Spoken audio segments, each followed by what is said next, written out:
Cooperative greetings sa lahat ng mga cooperators. Ngayon naman, pag-usapan natin ang isang benepisyo na makukuha ng isang miyembro ng kooperatiba at ang tinutukoy ko ay mortuary savings. Ano naman yan? Ang mortuary savings is a saving ng miyembro natin na in case of sudden death, merong maiiwan para sa pamilya niya. Ngayon, ito ang mga pulisiya sa Bohol Community MultiPurpose Cooperative regarding mortuary savings. Mortuary Savings Deposit Policy. Number 1. Mortuary benefits shall be given to the beneficiary accordingly designated by the member. Benefits shall be given to the legitimate heir. A proof of proofs of identity and proofs of family relationships shall be required. Number 2. Each member enrolled with a contestability period of 6 months for members enrolled from November 1, 2018, the first batch can avail the benefit on October 1, 2019, as 6 months contestability period is strictly observed. Number 3. In the event of death of a member, before reaching 6 months period, the member is not yet covered by the policy, and the beneficiary will only receive the refund amount of 500 pesos, not the 80,000 mortuary benefits. In the event of death of a member, 10 pesos will be deducted from 500 pesos. Mortuary savings shall be replenished every January of the following year to maintain 500 pesos mortuary savings deposit. Number 4. If and when the whereabouts of the legitimate heir is unknown, the mortuary benefits after deducting expenses for the deceased, example hospital, burial, and related expenses, shall be held in trust by Bohol Community MPC for a period of not more than 3 years. If and when the legitimate heir is still missing after 3 years, the mortuary benefit shall then be returned to the funds of the cooperative. Number 5. For 100% mortuary benefit, 80,000 pesos shall be released upon verification upon submission of the following requirements within 2 working days, such as death certificate, birth certificate, or any valid document for identification purposes, and confirmation of claims by a duly authorized officer or representative of Bohol Community MPC within a period of 2 to 5 working days. Number 6.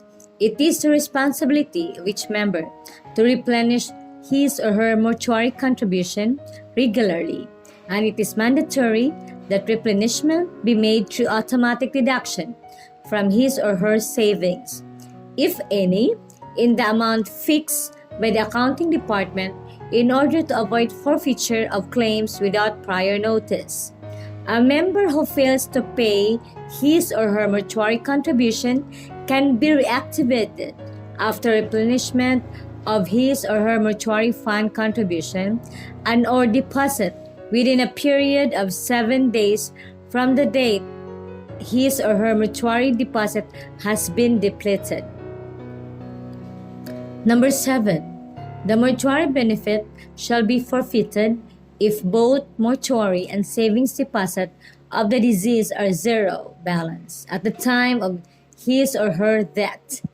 It shall extend the grace period to 30 calendar days from the moment the mortuary fund of the cooperative member turned zero balance to replenish such account, amending the prior policies thereof. Number 8. Overdue loan accounts of any deceased member not covered by insurance shall be settled first before any release of the mortuary fund benefit. In case the primary beneficiary is a surviving spouse of the deceased with an outstanding financial obligation with the cooperative, the corresponding amount equivalent to an amount which is due and demandable shall be deducted from the mortuary benefit. For death due to suicide, only 25% of the mortuary fund benefit shall be released to the beneficiary. Number 10. Unclaimed mortuary benefits after the considerable lapse of time, despite the fact of death as evidenced by the pertinent certification, shall be forfeited based on the following: place of death within the province of Bohol, 90 days after the date of death. Outside Bohol will be 180 days after the date of death. Abroad, 360 days after the date of death.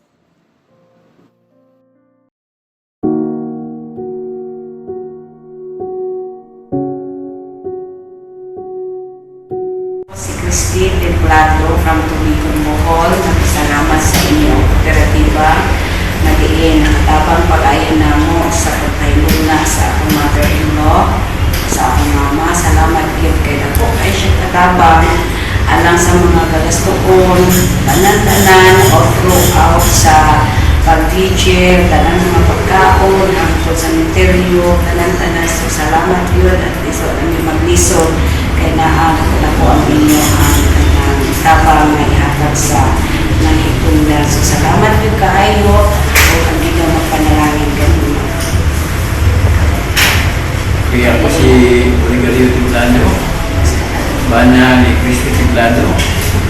Akong kalipay na ako nga sa kooperatiba di Tubigon. Nakapayamos ko dito kaayo tungkol sa pagpahiluna sa aminahan nga ni Paano na.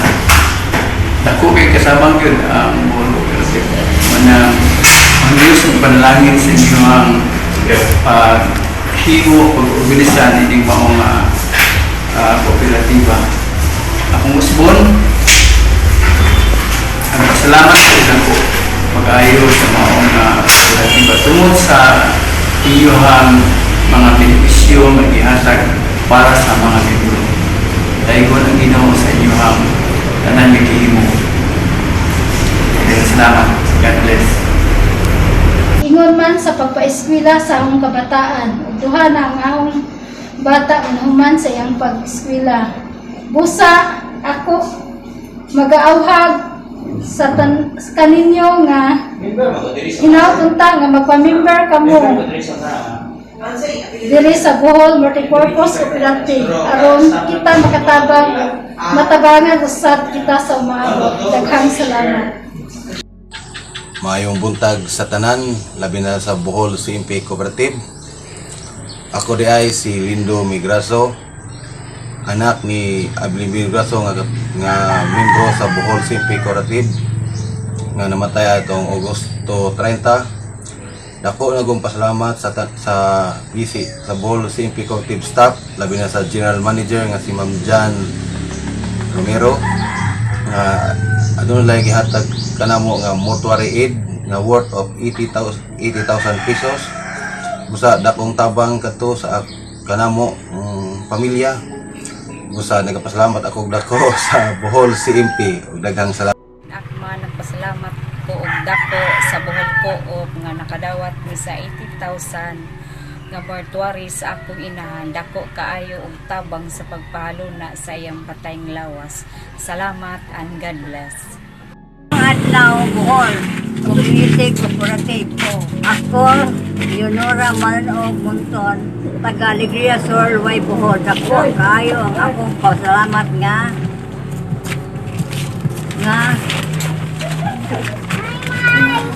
ako, kung akong bana, membro ni Mao Kooperatiba, kay dako ang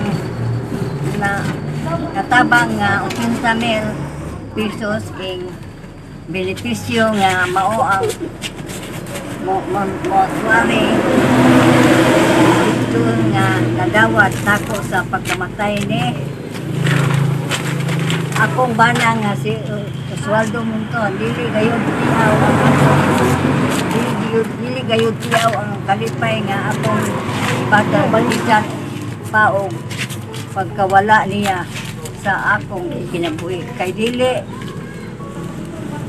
lalim ang kamatayon. kung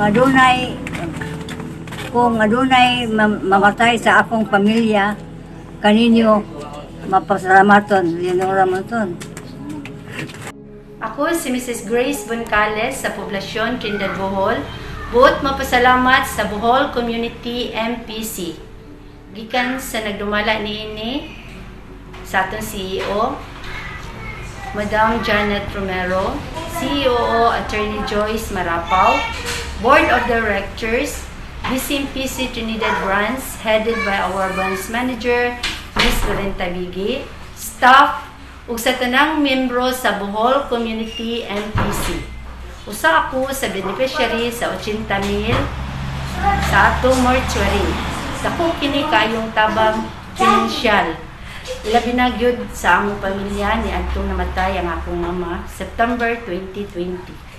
Sangan sa akong pamilya, kami manghinaot yang atong kooperatiba BCMPC kuyog sa mga aktibo nga mga membro niini magpadayon sa paglambo aron daghan pa ang matabangan niini.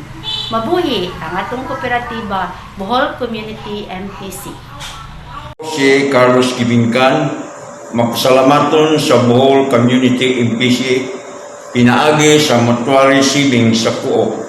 Ako nakabenepisyo og dako kayo og mahimong tabang ang 80,000 pesos alang sa pagpahiluna sa akong asawa. Daghang kaayong salamat, labaw sa tanan sa labaw makagkakahon. God bless all.